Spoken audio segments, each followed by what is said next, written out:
E aí, já pensou em ganhar muito dinheiro com um canal de corte igual esse daqui que você tá assistindo? No primeiro link da descrição temos um aulão para você que quer começar um canal de cortes e faturar muito aqui na internet. Também teremos planilhas que irão te ajudar na hora de organizar a produção do seu canal. Tá esperando o quê? Vamos falar dele. Bolsonaro ontem chegou no debate, já chegou chegando. Quero mostrar aqui a fala dele chegando, né? Igual o jogador marrento lá na Globo. A jornalista perguntou o que ele esperava do debate e ele fala o seguinte: registro sendo feito aqui, fotográfico. Vamos tentar ouvi-lo aqui nesse momento. Candidato, boa noite, bem-vindo. O que o senhor espera dessa noite? Eu espero parcialidade por parte da Globo. Apenas isso. Como demonstrou no debate com o Leboni, simplesmente absolvendo o Lula de toda a roubalheira, de tudo que ele fez errado no Brasil. Mas, por outro lado, nós vamos... toda a verdade ao nosso lado, a gente tem certeza que teremos uma boa passagem por aqui. Bom debate, candidato. Natuza. Obrigada, Lília. Aí ela passa, né? Natuza. Eu não tenho o resto do vídeo aqui, não. Mas o vídeo original, a Natuza disse: não, Bolsonaro não precisa temer. Ele vai ter tudo o que ele pediu, porque aqui nós somos imparciais. Mas Bolsonaro está criticando que a Globo é parcial. E aí ela... Não sei, eu acho que o pessoal da Globo News acha que seus próprios telespectadores não têm capacidade de ouvir e entender o que uma pessoa disse. E fala, não. E eu concordo com o Bolsonaro, somos realmente imparciais. Mas não foi isso que ele falou. Foi isso, já deixou escancarado. A gente está ligado com algumas coisas, tá ligado? Uma coisa que chamou minha atenção ontem, né? Não só a minha, como de várias pessoas. Bolsonaro aí, eu não lembro qual debate que Bolsonaro foi, que a gente conseguiu ver ali o Carlos, próximo a Bolsonaro. É aquela formação de 2018, né, que elegeu o capitão. Carlos aí à frente da comunicação em diversos momentos. E aí quando eu vi essa imagem ontem, o Carlos com o Jair, os mais velhos vão lembrar, era basicamente ver o Ayrton Senna correndo e o Galvão Bueno falando. Tá chovendo. A chuva tá vindo. Começou a chover. Certeza de vitória. Era só questão de tempo para ouvir, né? O hino da vitória tocando. Balança a bandeira, tudo nosso. Já tava assim, ixi. Segura o homem. Já chegou nervoso. E aí logo no início, o Ciro perguntou pro Lula, fez algumas perguntinhas aqui, acolá, aquele debate assim meio morno. O Ciro tava até meio nervoso. O Lula chegou, o Ciro tá meio nervoso. Ciro, calma. Conversa de comadres. Até que Bolsonaro falou umas coisas, o Lula pediu resposta. Aí no direito de resposta do Lula, ele resolveu atacar Bolsonaro. E aí Bolsonaro já entrou no modo mito 2022. E pra mim, acho que esse daqui já foi talvez o melhor recorte de todo o debate. Já foi logo no início. E Bolsonaro chegando, riscando a linha no chão. E depois dessa fala, assim, o Lula desapareceu no debate. Depois dessa fala, assim, no direito de resposta seguinte, o Lula nem terminou. Já foi pedindo desculpa pro Bonner. Não, desculpa. Ele disse que eu vim aqui, não sei nem porque eu pedi. Acho que alguém pediu no meu lugar. Eu nem levantei a mão. Tô aqui com vergonha de ficar pedindo direito de resposta sempre. O debate tem que continuar, porque o Lula já não tava aguentando mais apanhar. No primeiro bloco, o Lula já não tava mais aguentando apanhar. Falou, pô, quem foi que pediu direito de resposta? Não, só vou falar que ele tá mentindo. Porque se ele batesse em Bolsonaro de novo, seria mais um direito de resposta pra Bolsonaro e ia continuar atropelando o Lula. E olha o que o Bolsonaro disse. Mentiroso, ex-presidiário, traidor da pátria. Que rachadinha teus filhos roubando milhões de empresas após a tua chegada ao poder. Que CPI é essa da farsa que você vem defender aqui? O que achou a meu respeito? Nada. Que dinheiro de propina? Não teve propina? Propina teve. O senhor Carlos Gabas, do consórcio do Nordeste, dos governadores amigos teu, que foi descoberto o desvio de 50 milhões de reais e nada foi apurado. O seu governo, através de Carlos Gabas, consórcio do Nordeste, fez muitos nordestinos morrerem por falta de ar, porque foi desviado dinheiro da compra de respiradores. Nada tem contra o meu governo, nada. Deixe de mentir. Tome vergonha na cara, Lula. Tempo esgotado, Que paulada, viu? Nossa, lavou a alma de todo brasileiro de bem. E, gente, se lembram?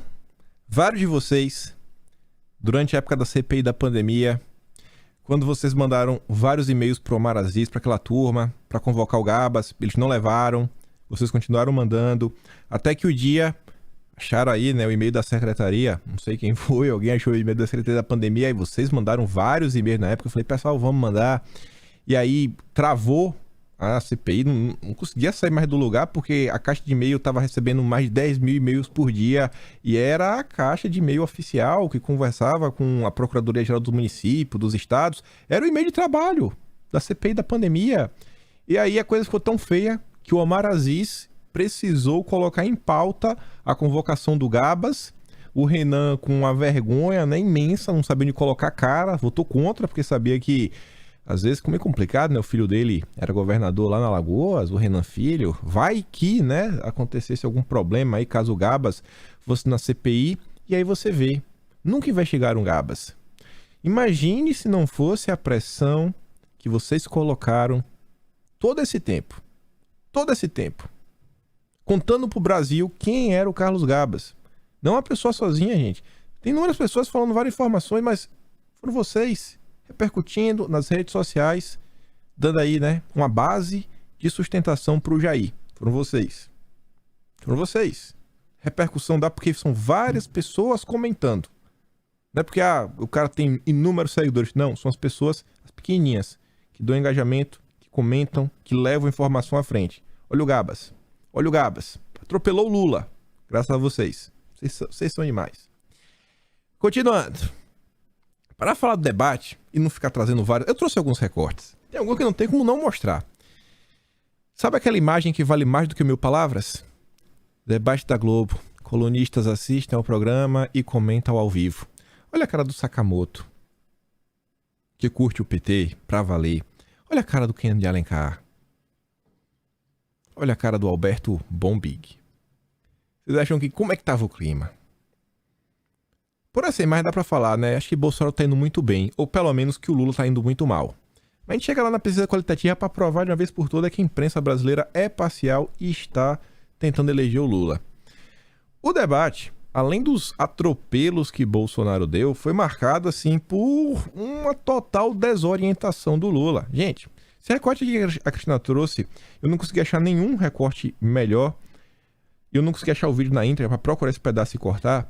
Mas em determinado momento, o Lula, ele falou que entregou 13 milhões e 500 mil obras.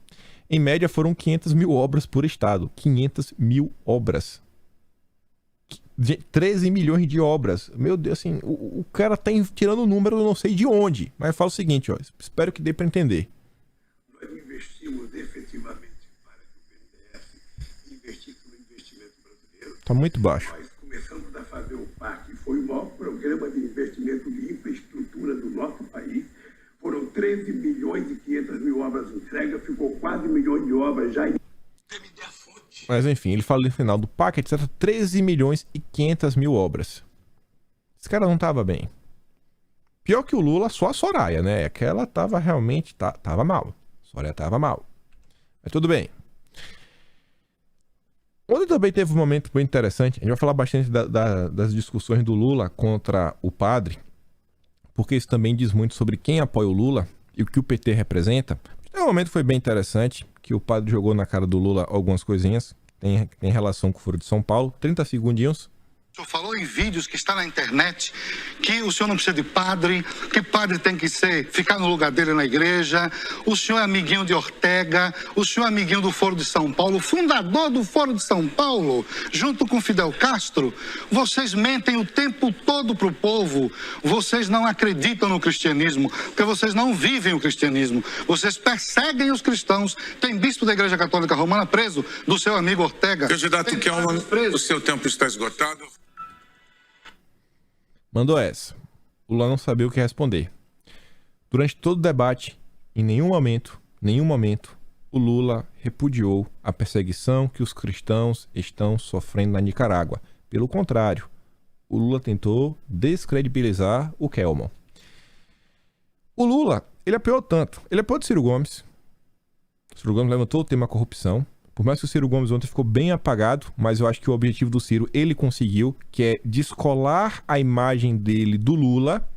Assim, eu não estou ligado ao Lula, sabe? Não, sai de mim. Eu não sou linha auxiliar do PT, que eu acho que essa é a grande ideia, é o grande objetivo do PDT, do Ciro Gomes, tentar se virar, né, para um lado um pouco mais ligado ao passado. A gente já vem comentando sobre isso, né? Aquela esquerda trabalhista, nacionalista, o próprio Ciro Gomes falou isso, né? Tem um projeto nacional desenvolvimentista, ele usou exatamente essa expressão que a gente vem falando nos últimos dias, mas também apanhou, tomou umas porradas do Ciro Gomes, só que o Lula apanhou até do Felipe Dávila. Saíram matérias, aí eu não coloquei nenhuma aqui a manchete, mas se vocês procurarem, vocês vão achar a Magalhães não, a Miriam Leitão falando que o Felipe Dávila acabou sendo aí, né? Foi um tweet que ela fez, linha auxiliar de Bolsonaro, porque ele escancarou os escândalos de corrupção que o PT tá envolvido até o talo. Aí ele fala o seguinte, ó. Peraí. Você me dê a fonte. Te dou várias fontes, Lula. 300 milhões de reais foram devolvidos aos cofres públicos por um diretor da Petrobras. 110 milhões de reais foi a conta deixada do rombo de Dilma Rousseff na eletricidade brasileira. Olha, 120 milhões é muito dinheiro. Eu acho que você deve pedir desculpas ao povo brasileiro pelo rombo no seu governo, pelo assalto que foi o seu governo. Você deveria pedir desculpas porque 120 bilhões de reais fez falta na vida de muita pessoa. Tomou atropelo até do Felipe Dávila, Lula. Até do Felipe Dávila. E o debate no final do dia é o quê? É Lula versus Bolsonaro. É Lula de um lado, Bolsonaro do outro. Simples assim. A gente tá comentando isso desde o debate da Bandeirantes. A hora de você julgar, né, os elementos que tem que ser colocados numa balança é entre Lula e Bolsonaro, quem ganhou? Pronto, esse é o vencedor. Não importa se a Simone Tebet foi bem, se o Felipe Dávila, o padre, Ciro Gomes. A eleição será decidida entre Bolsonaro e Lula. Essa é a realidade que está em cima da mesa. O que tem para hoje. Quem quiser ficar fugindo disso é jornalista que não quer assumir que Bolsonaro venceu. Ah, não, Simone Tebet venceu. Fala que foi o Lula. Por que não fala que foi o Lula? Porque o Lula perdeu. Mas enfim. A Vera Magalhães fala o seguinte: 3 horas de debate é demais. Ainda mais já começando tarde. A regra que permite a revistas como Kelmon estar na discussão dessa há 3 dias da eleição precisa ser revista pelo Congresso. Quando não é bom para eles, a regra precisa ser mudada. Toda vez que não tá bom, a esquerda quer mudar a regra. Eles não aceitam. Eles não aceitam. Tá ruim? Vamos mudar. Vamos mudar a regra. Vamos mudar a regra do jogo. Não aceitam perder. De jeito nenhum.